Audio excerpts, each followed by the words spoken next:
From the dust I was born, to the dirt I shall return. Jika tanaman di rumahmu mengeluarkan aroma yang wangi dan berwarna-warni mungkin terlihat biasa saja. Seperti yang diketahui bahwa memang semua makhluk hidup memiliki ciri khususnya tersendiri, begitu juga dengan tanaman. Berbeda dari tanaman lainnya, beberapa tanaman ini memiliki kemampuan atau ciri khas yang tak biasa. Tanaman-tanaman ini juga punya kekuatan super, loh, mungkin beberapa ada yang familiar denganmu dan mungkin ada yang belum sampai membuatmu tercengang. Penasaran apa saja jenis tanaman unik yang punya kemampuan tak biasa ini? Let's check this out. Sebelum melanjutkan video ini, jangan lupa klik tombol subscribe agar kalian tidak ketinggalan dengan konten-konten terbaru dari channel kami.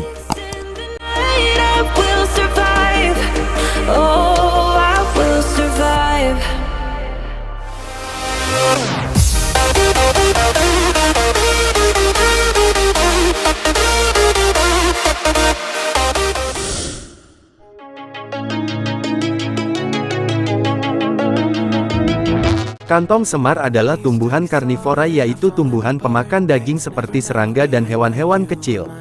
Kantong khusus pada tumbuhan kantong semar ini dilapisi oleh lilin yang sangat licin sehingga menyulitkan serangga yang sudah terperangkap dalam kantong ini untuk naik dan keluar. Kantong ini juga menghasilkan cairan asam yang bernama proteolase yang berfungsi untuk mencerna kerangka keras dan daging serangga. Tumbuhan ini dapat mencapai tinggi 15-20 meter dengan cara memanjat tanaman lainnya, walaupun ada beberapa spesies yang tidak memanjat.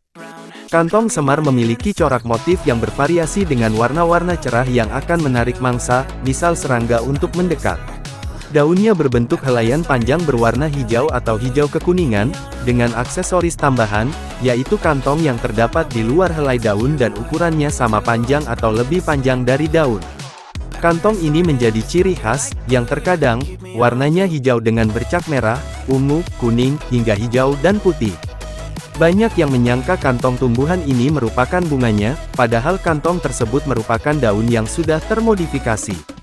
Bentuknya memang terbilang unik, mengantong dan membulat pada bagian ujungnya. Selintas, kantong ini mirip tokoh pewayangan Semar dengan perut buncitnya, itulah sebabnya, tumbuhan ini diberi nama kantong semar. Kantong semar hidup di tempat-tempat terbuka atau agak terlindung, sedikit unsur hara dan memiliki kelembaban udara cukup tinggi. Tanaman ini hidup di hutan hujan tropis dataran rendah, hutan pegunungan, hutan gambut, hutan kerangas, gunung kapur, dan padang savana. Berdasarkan ketinggian tempat tumbuhnya, kantong semar dibagi menjadi 3 kelompok, yaitu kantong semar dataran rendah, menengah dan dataran tinggi. Genus ini tumbuh di kawasan tropis yang meliputi negara Indonesia, China bagian selatan, Indochina, Malaysia, Filipina, Madagaskar bagian barat, Seychelles, Kaledonia Baru, India, Sri Lanka, dan Australia. Di Indonesia setidaknya terdapat 85 jenis kantong semar, habitat dengan spesies terbanyak yaitu di Pulau Kalimantan dan Sumatera.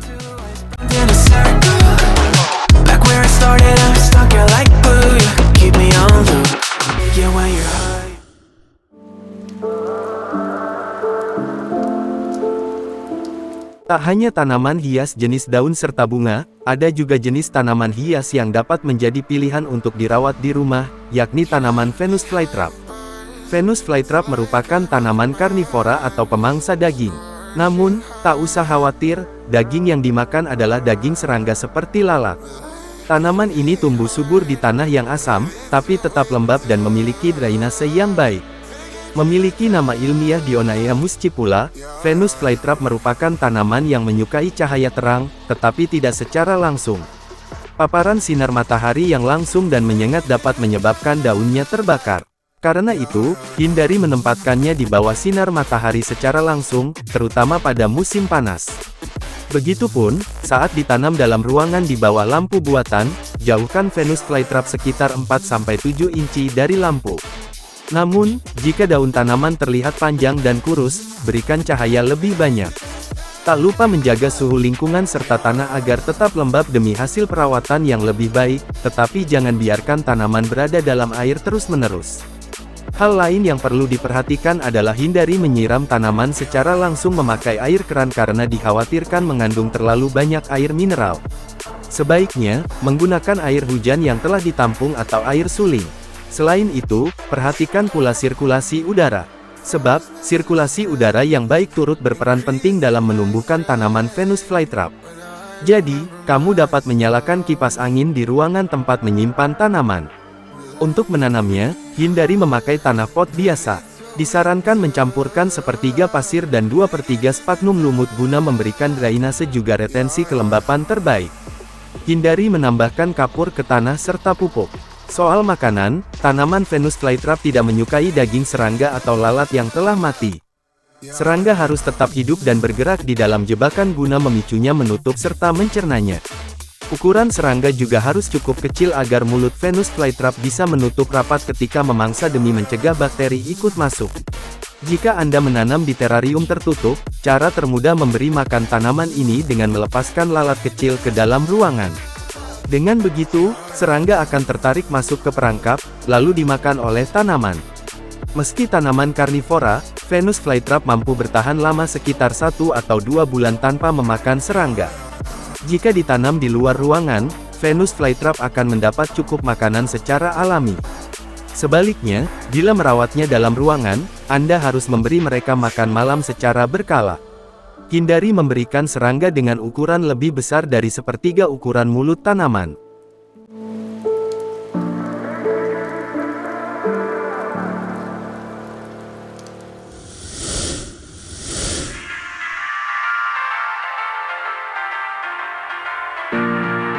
Kalian pasti pernah melihat tanaman putri malu kan? Yap, tanaman unik satu ini juga sering menjadi bahan pengajaran saat kita duduk di bangku sekolah. Tanaman putri malu atau yang memiliki nama latin Mimosa pudicaline, merupakan tumbuhan dari perdu pendek anggota suku polong-polongan. Sebagai informasi, tanaman putri malu akan sangat mudah ditemukan di pinggir jalan, taman maupun di pekarangan. Terkenal dengan keunikannya, putri malu akan langsung menguncupkan daunnya saat disentuh. Gerakan lentur yang unik inilah yang telah membuatnya mendapatkan status tanaman pemalu.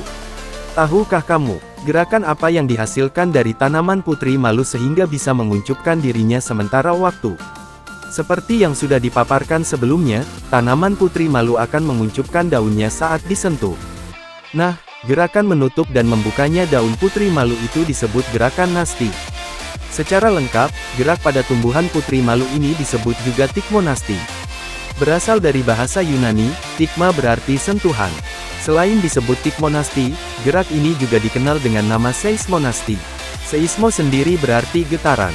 Gerakan nasti pada putri malu terjadi akibat keseimbangan air pada bantal daun. Bantal daun pada putri malu terletak pada bagian pangkal daun. Ketika bantal daun kehilangan tekanan, maka daun putri malu akan menguncup. Tetapi ketika tekanan udara bantal daun kembali normal, maka daun putri malu akan mekar kembali. Gerakan nasti yang dilakukan oleh putri malu ini terjadi bukan tanpa alasan. Gerakan nasti ini juga berfungsi untuk melindungi diri tanaman putri malu dari binatang herbivora yang ingin menyantapnya. Dengan melakukan gerakan nasti, binatang pemakan tumbuhan akan mengira bahwa tanaman ini layu saat tersentuh, sehingga ia tidak jadi memakannya. Selain itu, tak hanya pada sentuhan, putri malu juga bereaksi dengan bergerak ketika ditiup angin yang keras, dipanasi, didinginkan dengan cepat, pengaruh arus listrik dan bahkan pengaruh cahaya yang diterimanya, loh. Ketika siang hari daun putri malu akan terbuka, sedangkan saat malam hari daun putri malu akan menguncup.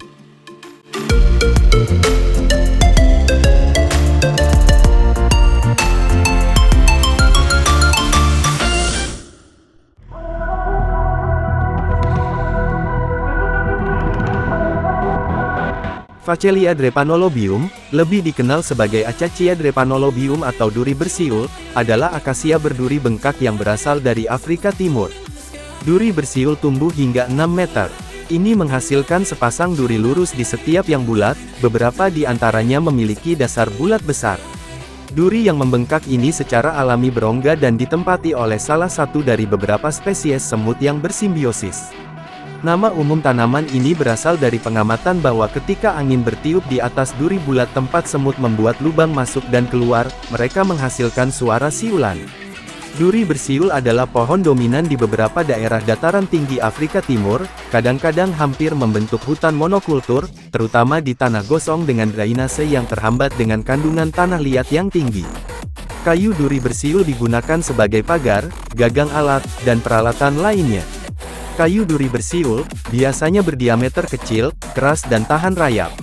Cabang-cabangnya juga dapat digunakan untuk kayu bakar, dan getahnya terkadang dikumpulkan dan digunakan sebagai lem. Kemampuan untuk menggumpal setelah dipotong membuatnya menjadi sumber yang berkelanjutan untuk kayu bakar dan arang. Sebaliknya, duri bersiul juga telah dianggap sebagai gulma padang rumput, dan spesies perambahan semak.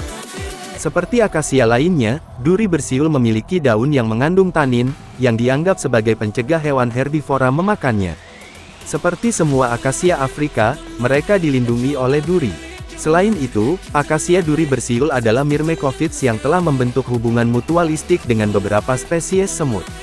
Sebagai ganti perlindungan di duri bulat dan sekresi nektar, semut ini muncul untuk mempertahankan pohon terhadap herbivora, seperti gajah dan jerapah, serta serangga herbivora.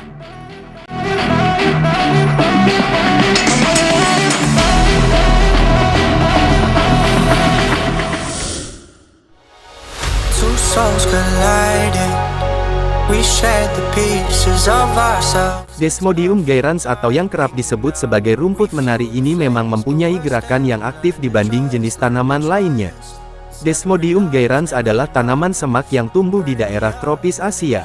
Tumbuhan ini bisa ditemukan di berbagai negara seperti Indonesia, Malaysia, Laos, Bhutan, Thailand, Vietnam, Cina, Myanmar, India, Sri Lanka, Nepal, Pakistan hingga Kepulauan Pasifik Selatan.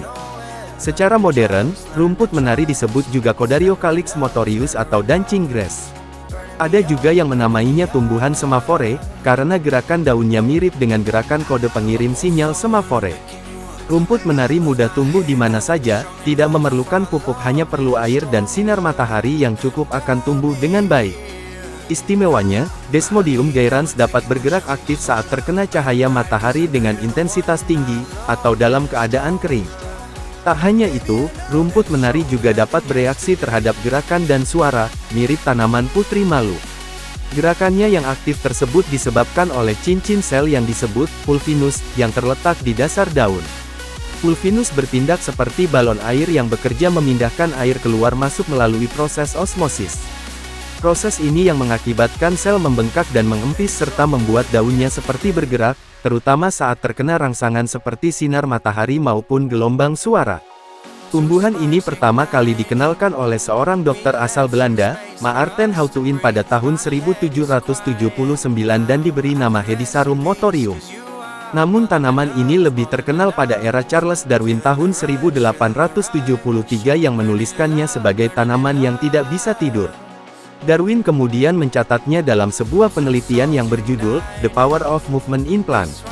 Pertumbuhan rumput menari terbilang lambat yaitu sekitar 90 hari kecuali dalam kondisi suhu dan media tanam subur akan tumbuh dalam jangka 10 hari. Tingginya bisa mencapai sekitar 120 cm dengan bentuk daun menyirip dan ujung daun meruncing. Di malam hari daunnya akan tunduk ke bawah dan pada siang hari akan kembali tegak. Akar dan daun Desmodium gyrans mengandung triptamin alkaloid, sehingga bunganya berwarna ungu dan buahnya mirip dengan kacang polong. Kini tanaman ini banyak diperjualbelikan sebagai tanaman hias karena keunikannya tersebut. Baby, I know that it's stronger than yesterday.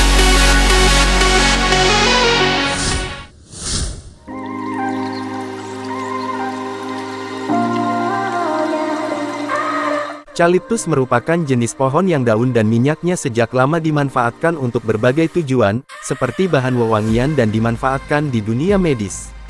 Tanaman ini merupakan genus untuk lebih dari 660 spesies semak dan pohon tinggi keluarga Myrtle. Ensiklopedia Britannica menyebutkan, Eucalyptus salah satu kelompok yang paling berharga dalam ordo Myrtales. Banyak spesies dari ordo ini yang dibudidayakan di berbagai belahan dunia dan dimanfaatkan sebagai pohon peneduh. Eucalyptus memiliki aroma tajam, wanginya seperti aroma hutan yang multifaset, dengan sedikit mint, jeruk, dan madu. Aroma mint itu berasal dari terpene, unsur utama dari Eucalyptus. Apa beda Eucalyptus dengan kayu putih? Masyarakat kerap menyamakan Eucalyptus dengan kayu putih. Padahal keduanya jelas berbeda. Kayu putih itu merupakan satu spesies atau bagian dari spesies Eucalyptus yang ada 900 jenis di dunia. Eucalyptus berasal dari Australia dan pulau-pulau di sekitarnya, tapi sudah dikembangkan di berbagai negara, termasuk Indonesia. Tanaman ini mampu tumbuh cepat dan banyak spesies darinya yang tumbuh dengan ketinggian luar biasa. Daun eucalyptus bertekstur kasar dan seringnya menggantung secara miring atau vertikal dan sebagian besar spesies memiliki daun hijau. Banyak spesies eucalyptus, terutama Eucalyptus salicifolia dan Tasmanian bluegum kelenjar daunnya mengandung minyak aromatik yang gampang menguap dan dikenal sebagai minyak eucalyptus. Minyak ini kerap dimanfaatkan di dunia medis dan merupakan bahan aktif ekspektoran.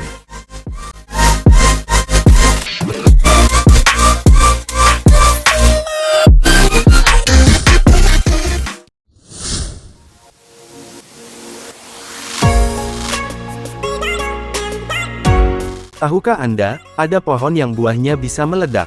Ya, pohon tersebut bernama pohon buah roda dan berasal dari hutan Amazon. Tumbuhan ini merupakan spesies pohon yang memiliki duri tajam dan beracun pada batangnya. Duri-duri tersebut melingkar di sepanjang batang pohon, membuat hewan-hewan tidak akan bisa memanjatnya. Pohon ini memiliki berbagai julukan yang cukup menakutkan seperti, pohon neraka, pohon kotak pasir, pohon dinamit, dan pohon buah roda. Pohon ini dapat tumbuh hingga mencapai 30 meter dan memiliki buah yang bisa meledak jika sudah matang. Konon, buahnya dapat meledak dengan kecepatan mencapai 150 mil per jam, dengan daya jangkau hingga 100 meter. Kecepatan ledakannya pun bisa melukai hewan bahkan manusia yang melintas di dekatnya. Ledakan buahnya terjadi bukan karena bentuk perlindungan diri terhadap predator, melainkan cara pohon tersebut untuk berkembang biak. Proses ledakan tersebut akan membantu penyebaran dan perkawinan spora dengan biji, dengan cara dilemparkan jauh oleh tanaman induk. Buah yang sudah matang, biasanya berwarna coklat akan terbuka dan meledak untuk melepaskan isinya. Itu sebabnya, pohon ini juga dianggap sebagai pohon angker yang menakutkan, sehingga ada juga yang menyebutnya sebagai pohon neraka. Di Indonesia, pohon buah roda bisa ditemui biasa ditanam di pinggir jalan sebagai tanaman peneduh. Oleh masyarakat Jawa Tengah dan Jawa Timur, buah roda juga disebut kuku macan, karena buahnya memiliki sekat-sekat yang mirip dengan kuku harimau. Buah roda juga kerap dikaitkan dengan pohon mitologi Kalpataru, yang terdapat di relief Candi Borobudur. Karena itu, banyak masyarakat Jawa Tengah yang menyebutnya sebagai pohon Kalpataru. Selain itu, tumbuhan ini juga termasuk ke dalam tumbuhan evergreen, yang berarti selalu hijau dan segar sepanjang tahun di setiap musim. Pohonnya tidak akan menggugurkan daun secara serentak, seperti halnya pohon jati di saat musim kemarau. Pohon ini tumbuh baik di tanah liat berpasir, dengan intensitas matahari penuh dan ketinggian 0-400 meter di atas permukaan laut. Pohon buah roda juga masuk ke dalam salah satu jenis suku Euphorbiaceae, yang merupakan pohon besar berbatang lurus, mempunyai getah putih susu, dan berduri rapat. Lebar tajuk sekitar 10 meter, dengan daun tunggal berbentuk jantung. Bunganya juga terpisah antara jantan dan betina, serta memiliki bentuk buah seperti roda yang beralur di bagian luarnya. Di tempat asalnya, getah duri pohon buah roda sering digunakan sebagai olesan mata panah. Kayunya juga banyak digunakan untuk membuat peti kemasan. Sementara, di Indonesia banyak yang memanfaatkan buahnya sebagai obat pencahar. Sedangkan kulit batang dan getahnya yang beracun, digunakan sebagai racun ikan.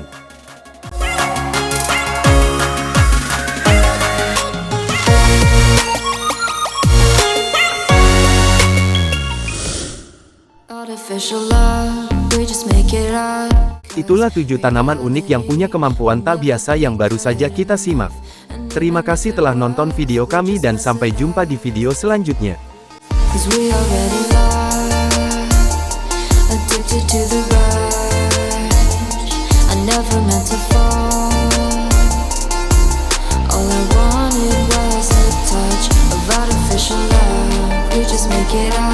Cause reality will never be good enough. And even if it was, we just mess it up. Artificial love.